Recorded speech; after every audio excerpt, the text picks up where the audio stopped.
Hello, student. How are you? Good day to everybody. Let us begin with the seventh class of BUS202 Business Law.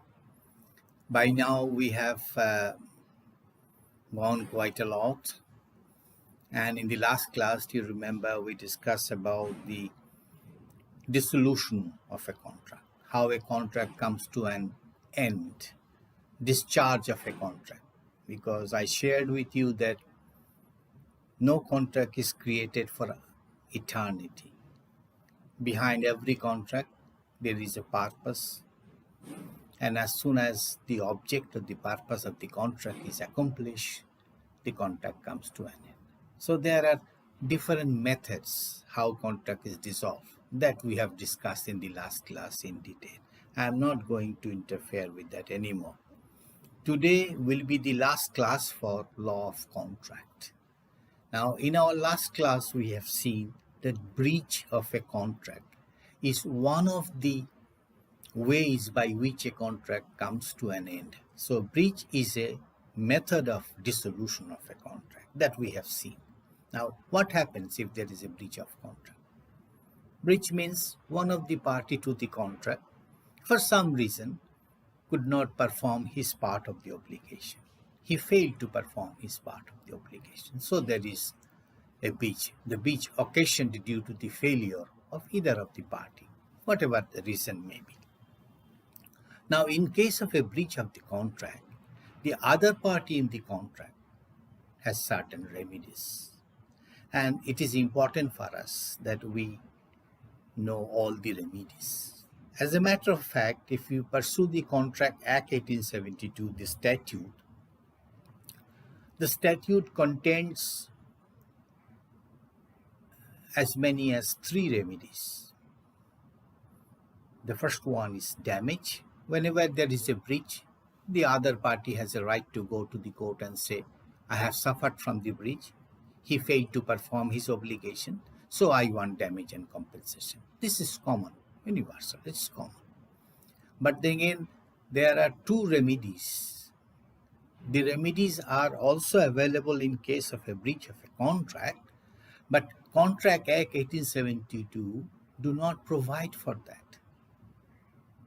That is being dealt with some other law, that is the law called Specific Relief Act. I repeat, Specific Relief Act. And there are 2 specific sections, Section 12, one for one remedy, and Section 57 for other remedy. These 2 remedies, the remedies are known as specific performance of a contract. The other remedy is to ask for injunction. They are also remedies for breach of contract, but it's not available under the Contract Act 1872. But since Specific Relief Act is a law within the legal regime of Bangladesh, when there is a breach, one of the party can very well go to the court and ask for a specific performance of contract. So to tell you frankly, there are as many as 5 different remedies for a breach of contract. In the precise note and handout given for you in the box, it is all there for you to study. It's a very important topic because unless you know the remedies for breach of contract, how can you help your client? A client comes and says that the other party is not doing what he's supposed to do, or the fact that you are not lawyer, but you are serving as a manager in a big entrepreneurship company in a multinational or a particular firm or a company, a corporation, whatever it may be. And your management wants or ask you what to do, then you will have to advise them what to be done. So there are 5 different remedies for breach of contract. They are damage. You can always ask damage and compensation, number 1. Number 2, you can ask for a specific performance of the contract. That means you can say, I will not take the damage. I am not interested to take money. Please do what you are supposed to do. You perform the contract specifically. This is the second one. The third one is you can ask for an injunction. The other party has breached the contract, not only, but he is also doing something which you don't want he should do. You want to restrain him by an order from the court. So you can ask for injunction. The fourth one is rescission of the contract. On two grounds, you can ask for the cancellation of the contract. That is called the rescission of the contract. And what are the cases? And lastly, the fifth remedy is by cancellation of the document, rectification of the document. Some correction is needed if there is a mutual mistake or something like that.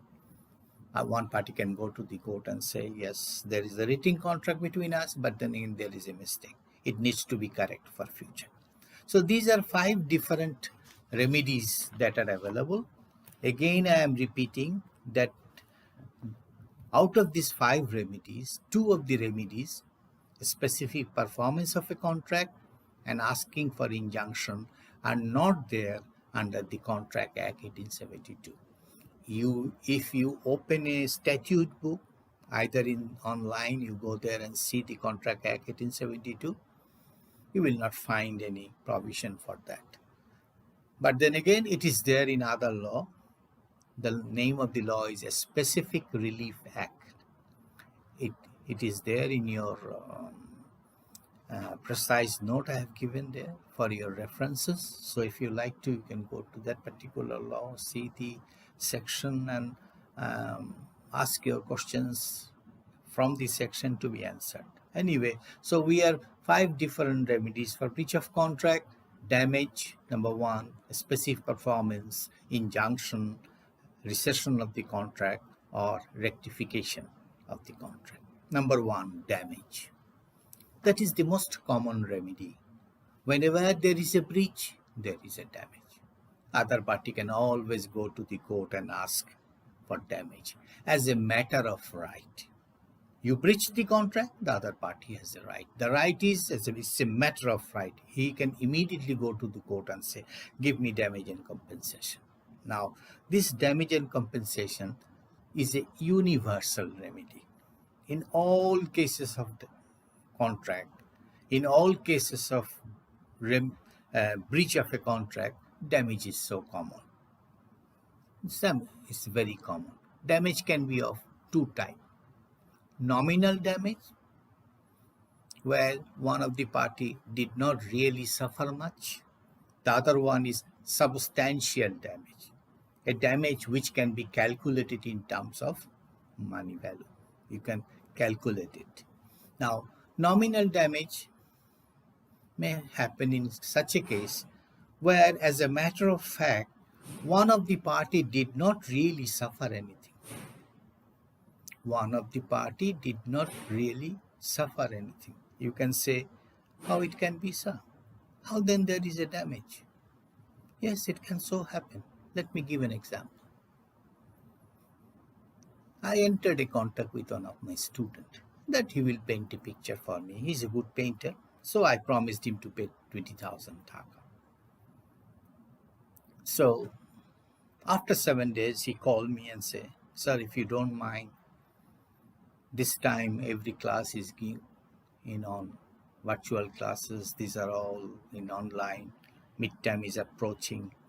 I am facing difficulty with my education, so I am not able to give much time, sir. Sorry, sir, I will not be able to paint your picture. He wants to come out of the contract. I said, okay, fine.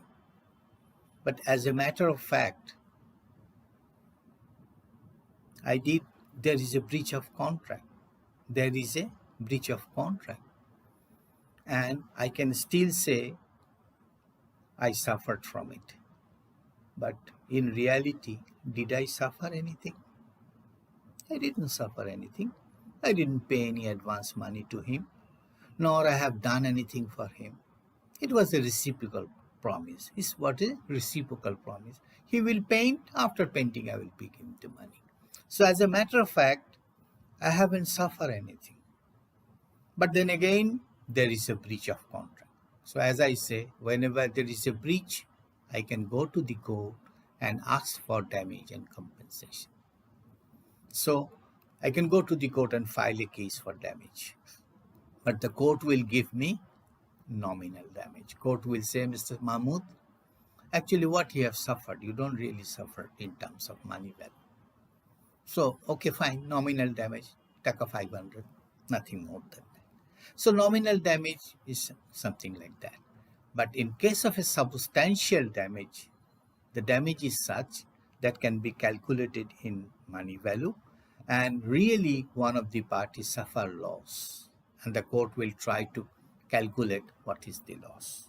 Now, while determining the substantial loss, one thing you must keep in your mind. In calculating the substantial loss, you cannot take too remote damage into consideration. The court will not take too remote damage into consideration. Only the immediate damage. You are supposed to do this, you didn't do this. So you pay that much of damage because my industry remained closed for 2 days. Let me give an example. Suppose you have a factory in Khulna.